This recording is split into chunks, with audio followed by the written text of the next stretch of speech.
ఇంకా ఎన్ని రోజులు, ఇంకా ఎన్ని రాత్రులు ఒక తల్లి కడుపు మంట, ఒక తండ్రి గుండె నొప్పి ఇలా నిర్లక్ష్యంగా వదిలేస్తారా? 4 నెలల గర్భంతో ఉన్న ఒక అమ్మాయి వైష్ణవి ఈ లోకంలోకి రావాల్సిన బిడ్డతో కలిసి ఇంత క్రూరంగా చంపబడింది అంటే ఇప్పటికే దాదాపు ఒక నెల రోజులు అయిపోయింది. కానీ ఇప్పటికీ పోస్ట్ మార్టం రిపోర్టు కూడా రాలేదు. ఎందుకు? అసలు ఎవరిని కాపాడుతున్నారు? పోలీసులు అసలు పట్టించుకోవడం లేదా? పెద్ద పెద్ద నాయకులు నిశ్శబ్దంగా ఎందుకున్నారు? ఈ నిశ్శబ్దం వెనుక అసలు ఏముంది? ఒక కుటుంబం ఆశలతో మీ వైపు చూస్తుంది. మా బిడ్డకి అన్యాయం జరిగింది, మీరు న్యాయం చేస్తారు అని నమ్ముతుంది. కానీ రోజులు గడుస్తున్నాయి, న్యాయం మాత్రం దగ్గరికి కూడా రావడం లేదు. పోస్ట్ మార్టం రిపోర్ట్ కూడా ఇంతవరకు కూడా ఇంకొక 2-3 రోజులు అయితే నెల రోజులు కానుంది. ఇంతవరకు పోస్ట్ మార్టం రిపోర్ట్స్ కూడా రాలేదు. చాలా అనుమానాలకు దారితీస్తుంది. మీ ఇంట్లో ఒక అమ్మాయికి ఇలాగే జరిగితే మీరు కూడా ఇలానే సైలెంట్గా ఉంటారా? సీఎం గారైనా, ఎమ్మెల్యేలైనా, ఎంపీ అయినా, రాజకీయ నాయకులైనా, పోలీస్ డిపార్ట్మెంట్ అయినా ఎందుకు స్పందించడం లేదు? అసలు దిశ కేసు లాంటి ఘటనలో వెంటనే స్పందించిన సిస్టమ్ ఈ కేసులో ఎందుకు అదే వేగం చూపించడం లేదు? రోజు రోజుకి జరుగుతున్న ఈ హత్యలకు ఈ వ్యవస్థ కూడా ఒక కారణం అని చెప్పాల్సిందే. ఎందుకంటే హత్య చేసిన వాళ్ళు భయపడడం లేదు. స్టేషన్లో ఏమీ జరగదు, కోర్టులో ఏమీ జరగదు, జైల్లో కూడా సుఖంగా ఉంటారు. అయితే హంతకుడు ఎలా భయపడతాడు? ఎక్కడ కూడా భయం లేదు. ఇలా కొనసాగితే ఇంకా ఎన్నో వైష్ణవులు పుడుతూనే ఉంటారు, ఎంతోమంది వైష్ణవులు చనిపోతూనే ఉంటారు. ఒక తల్లి, ఒక తండ్రి ఎంత నరకం అనుభవిస్తున్నారో ఒక్కసారి ఆలోచించండి. 13 మంది అన్నదమ్ములు, వదినలు, చిన్నపిల్లలు, ఆ కుటుంబం మొత్తం ఎంత బాధలో ఉన్నారో ఒక్కసారి ఊహించండి. దయచేసి ప్రభుత్వం అయినా, పోలీస్ డిపార్ట్మెంట్ అయినా ఒక్కసారి మీ ఇంటి ఆడబిడ్డల ఆలోచించి ఇప్పటికైనా న్యాయం చేయండి. ఇంకా కూడా న్యాయం జరగకపోతే రోడ్ల మీదికి వచ్చి ధర్నాలు చేస్తేనే ప్రభుత్వాలు స్పందిస్తాయి అంటే అలా చేయాల్సి వస్తే చేయడానికి కూడా ఆ కుటుంబం సిద్ధంగా ఉంది. వాళ్ళతోటి మేము కూడా వెన్నంటే ఉంటాం. కానీ ఈ కుటుంబం మాత్రం మీ మీద నమ్మకంతో ఎదురు చూస్తుంది. డబ్బుల కోసం నిజాన్ని మర్చిపోతే దానికన్నా పెద్ద శిక్ష ఆ దేవుడే వేస్తాడు. గుర్తుంచుకోండి.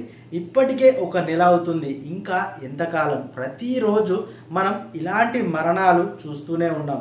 ఇది ఆగాలంటే ఇప్పుడే న్యాయం జరగాలి. ఈ న్యాయం జరగకపోతే జనాలకు ప్రభుత్వాల మీద, పోలీస్ డిపార్ట్మెంట్ల మీద, ఎమ్మెల్యేల మీద, ఎంపీల మీద, అసలు రాజకీయ నాయకుల మీద కూడా, ఎవ్వరి మీద కూడా నమ్మకం అనేది పోతుంది. నమ్మకం పోయినట్టయితే ఎవ్వరు కూడా మీకు ఇచ్చే రెస్పెక్ట్ ఎవ్వరు కూడా ఇవ్వరు. ఒకవేళ మీరు ఇంకనైనా వాళ్ళకి న్యాయం జరగడానికి వాళ్ళ సహాయం చేయనట్టేది ఉంటే రోడ్ల మీదకి రావడానికైనా సిద్ధంగా ఉన్నారు. కానీ ఇంతవరకు న్యాయం అనేది జరగడం లేదు. అలా కాకపోగా ఇంతవరకు కూడా పోస్ట్ మార్టం రిపోర్ట్స్ కూడా వాళ్ళ చేతికి ఇవ్వలేదు అని అంటే అసలు ఈ కేసు పక్కతోవ పడుతుందనే అనుమానాలు అయితే వస్తున్నాయి ప్రతి ఒక్కరికి. ఎందుకు అని అంటే పోస్ట్ మార్టం రిపోర్ట్స్ 1-2 రోజులలో అసలు పోస్ట్ మార్టం రిపోర్ట్స్ అనేటివి వాళ్ళకి ఇస్తారు. అలాంటిది ఒక నెల దగ్గరికి వచ్చింది. ఇంకొక 2-3 రోజులు అయితే 1 మంత్ అవుతుంది వయసు చనిపోయి. కానీ ఇంతవరకు కూడా అసలు పోస్ట్ మార్టం రిపోర్ట్స్ అనేటివి రాలేదు. అసలు ఎందుకు రాలేదు? అసలు గవర్నమెంట్ స్పందించట్లేదా? అసలు ప్రభుత్వం ఏం చేస్తుంది? అసలు హాస్పిటల్ నుండి వచ్చే రిపోర్ట్స్ కూడా రాకుండా ఆపుతున్నారంటే ఒకవేళ లంచాలు తీసుకొని ఒకవేళ వాళ్ళకి అన్యాయం చేయడానికే ఆలోచిస్తే మాత్రం ఖచ్చితంగా పై దేవుడు ఉన్నాడు. మీ ఇంట్లో, మీ కుటుంబంలో ఒక ఆడబిడ్డ ఉంటుంది. రేపు మీకు అలాంటి పరిస్థితి ఎదురవుతుంది. గుర్తుంచుకోండి. ఒకరికి అన్యాయం చేయాలనుకుంటే ఆ అన్యాయం మీ కుటుంబానికి కూడా ఖచ్చితంగా వస్తుంది. ఒక్కటి మీరే ఆలోచించండి. మీ మీద నమ్మకంతో ఆ కుటుంబం ఎదురు చూస్తుంది. వాళ్ళకి అన్యాయం చేయకండి.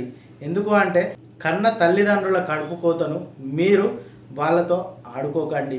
వాళ్ళకి న్యాయం చేసి మీరు గొప్పవాళ్ళుగా నిలిచిపోండి. ప్రభుత్వం, పోలీస్ డిపార్ట్మెంటు మీకు అన్నీ తెలుసు. 2 రాష్ట్రాల ప్రజలు మీ ముందుకు చేతులు జోడించి వేడుకుంటున్నారు. వైష్ణవికి న్యాయం చేయండి, ఆ కుటుంబానికి న్యాయం చేయండి అని. ఇంకో వైష్ణవి కథ మళ్ళీ రిపీట్ కాకుండా ఆపండి. న్యాయం ఆలస్యం అయితే అది అన్యాయం అవుతుంది. ఇకనైనా ఆలోచించండి. ఇప్పటికే ఒక నెల గడిచిపోయింది. దయచేసి మీరు న్యాయం చేయకపోతే మాత్రం చాలా దారుణాలు జరుగుతాయి. దయచేసి ఒక చిన్న విజ్ఞప్తి, వ్యూస్ కోసం తప్పు సమాచారంతో వీడియోలు చేయకండి. మీ ఇంట్లో కూడా ఆడబిడ్డలు ఉంటారు. మీకు ఇలాంటి అన్యాయం జరిగితే మీరు ఎలా బాధపడతారో దయచేసి ఆ కుటుంబం కూడా అంతకంటే రెట్టింపే బాధపడుతూ ఉన్నారు. మీరందరూ కూడా చూస్తున్నారు. ఈ 2 రాష్ట్రాల ప్రజలు ఎంత బాధపడుతున్నారో వాళ్ళను చూస్తూ మీరు కూడా ఒక్కసారి ఆలోచించండి. తెలియకుండా మాట్లాడకండి, తెలుసుకొని మాట్లాడండి. ఎందుకంటే ఆ కుటుంబం ఇప్పటికే చాలా బాధలో ఉంది.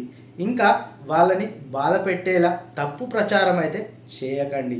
అందరినైతే అనట్లేదు, కొందరిని మాత్రమే. ఇలా కొంతమంది వీడియోలు అయితే తప్పుడు ప్రచారంతో చేస్తున్న కొంతమందికి మాత్రమే చెప్తున్నా ఈ మాట.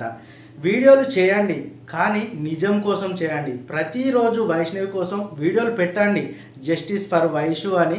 ఆ వాయిస్ ఆగకుండా కొనసాగించండి. ఈ వీడియోలు చూసి అయినా ఆమెకు న్యాయం జరగాలి. వైష్ణవికి న్యాయం జరిగితే ప్రతి ఇంట ఆడబిడ్డకి న్యాయం జరిగినట్టే. ఏమైనా తప్పుగా మాట్లాడితే క్షమించండి. ఓకే మరి.